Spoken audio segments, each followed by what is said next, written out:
Hello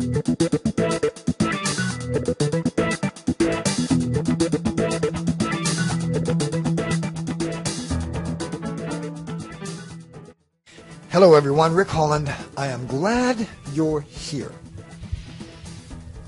About a year and a half ago, I made a video called The Pros and Cons of Gabapentin. And I didn't do any SEO with it. I didn't put any keyword keywords in it. And the thing had 6,000 views pretty quickly. So I knew that people were very, very passionate about gabapentin. And I was getting comments like, oh, it's the worst drug possible, and how could you say that it was good, pros and cons. And I was getting a lot of negative comments. Some were positive, but the majority of them were negative. So I want to explain how I live with gabapentin. I have a neck injury. I have severe stenosis and a pinched nerve, and C2 to C8 is just a war zone. So I'm on 2,400 milligrams of gabapentin a day, as well as Tylenol 3s and Tramadol at night.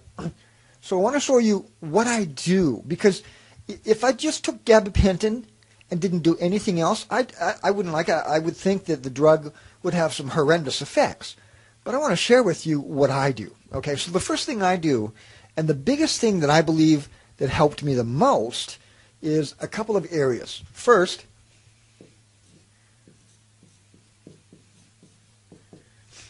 my wife and I juice. We constantly juice every single day. Now, what do we juice? Well, we juice carrots, and apples, and ginger, and celery, and beets, and lettuce, and spinach, and kale, sweet potatoes, yams. You can juice a whole bunch of stuff. In the morning, we tend to juice more fruit.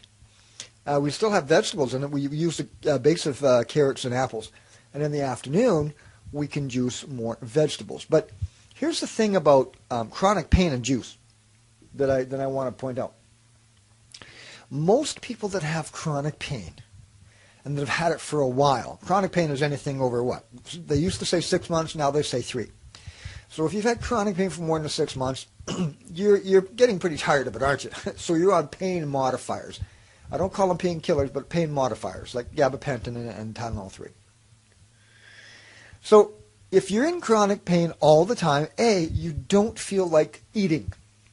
Because if you got a neck injury or a back injury or something, sometimes it's just the motion of eating, the jaw, will set off a pain response. And you do not feel like cooking.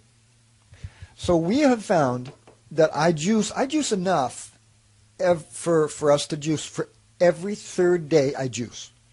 And I juice a lot. I mean, I have a huge bowl and I fill it up. We have 4 thermoses that we fill up with that juice. So I only have to juice once every 3 days.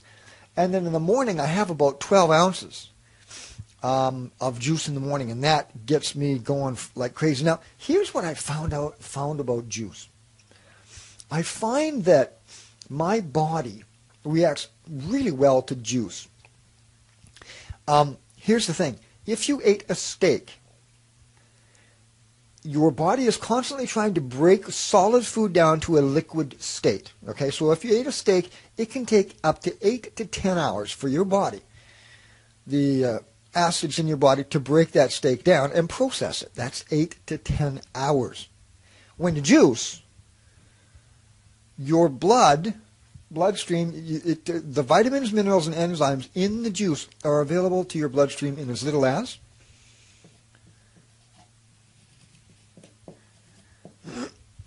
15 minutes. 15 minutes, you start feeling the benefits of juice. A, you don't have to cook big meals. Try juicing.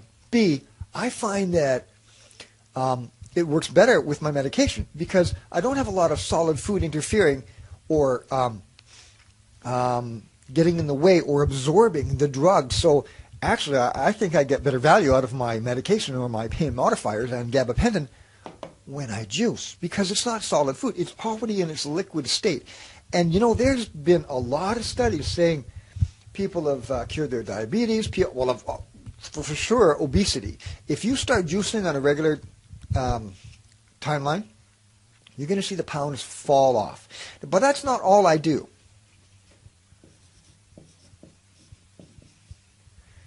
I walk at least 2 times a day. I go for a 35-minute walk in the morning before I start my day, and I go for a 35-minute walk at night. So there's 70 minutes of walking per day. So we've got juicing, and these are in no particular order, by the way. We've got walking. Now, in another video, I'm going to show you what I do. I use a walking stick when I walk, and I put it behind my shoulders, and I stretch them out, and I actually use it and roll it on my back and my neck muscles to get to those trigger points. So I'm walking down the street, and the stick's behind me. It looks kind of funny, but I'm going to show you exactly what I do in these videos coming up. Because when I use a walking stick and I walk, by the time I get home, I'm completely stretched out, and I have massaged the trigger points that really kill me if I hadn't have. So I use it to rock back and forth the stick on my neck, because I have a neck injury, and it really helps up here and then down the back. And I put it behind my back, and I roll it up my back muscles, and then I just put it here, and I walk down the street with the stick sticking out here. I'll show you in another video. But walking it just sets my day. If I don't walk, I don't have a very good day. So we've talked about nutrition. We've talked about walking, exercise. Okay. Third,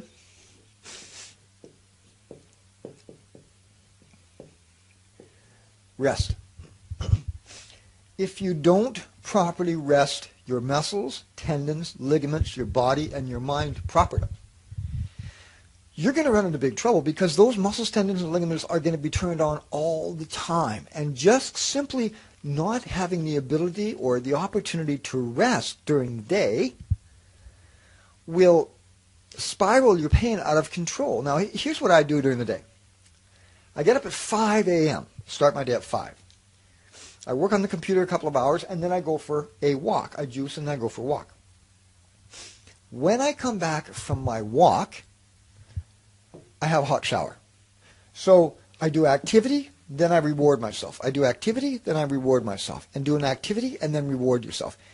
Put your muscles, tendons, and ligaments under a load, exercise them, and then back off, and give yourself a treat, like a hot shower, like a meditation exercise, like listening to your favorite music, like listening to podcasts. And this is another thing that I do. When I walk, I listen to podcasts and audiobooks of the things that I absolutely love to do. Now, this is a diversionary tactic, and it works so well. I can't imagine life without a diversionary tactic. So I juice, I go nutrition, I walk, I listen to podcasts, I use the walking stick, I come home and I have a shower, I rest. Now, here's the way my day is structured. Get up at 5 o'clock, juice, walk, or walk and juice in that particular order, and then come back, have a shower, and get going again. Now, when it comes to my lunch hour, and I take an hour for lunch, I will devote 30 minutes or 25 minutes to eating and 35 minutes for the walk. If I'm in a lot of pain, I do not walk in the afternoon. I will lay down with an ice pack on my neck and have a power nap or rest it for 35 minutes. Give myself a treat if I've overloaded my muscles and if I'm in a lot of pain. Okay? So if I'm okay, I will go for another walk. If I lay down in the afternoon and put an ice pack on my neck, I haven't walked then. I can walk in the evening. But you must be able to rest and relax. Now, I used to teach meditation. And what I do is I do some specific meditation exercises to relax my body and mind and to consciously make sure that my tendons, muscles, and ligaments are completely relaxed, that they know the difference between slight tension and complete relaxation. Because that's the only way. Your tendons, muscles, and ligaments have to have a reference point. They have to know what's on, binary here, and they have to know what's off. So that's a binary thing. That's not the number 10. That's on. 1 is on and 0 is off. So I thought I'd come on the show and say, look, I take gabapentin, but I also juice, I also walk, I also rest. And I make sure that these three things are in balance.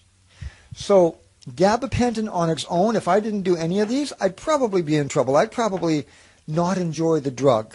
But my liver's really good shape because I'm juicing, because I don't have... What happens is when you juice, it does not bog down your digestive tract. It's already in a liquid state. Then you go out and walk, you get exercise, and it helps your liver. Juicing and walking helps your liver because I'm taking quite a few Tylenol 3, so I have to be very careful of my liver, right? Then when I rest, I make sure I get good quality sleep. So those three things. Now the next videos I'm going to show you is what I do with my walking stick. Thanks so much, folks, for coming and joining me. This is Rick Holland for Healthy Tech Talk. We'll see you again. Bye-bye.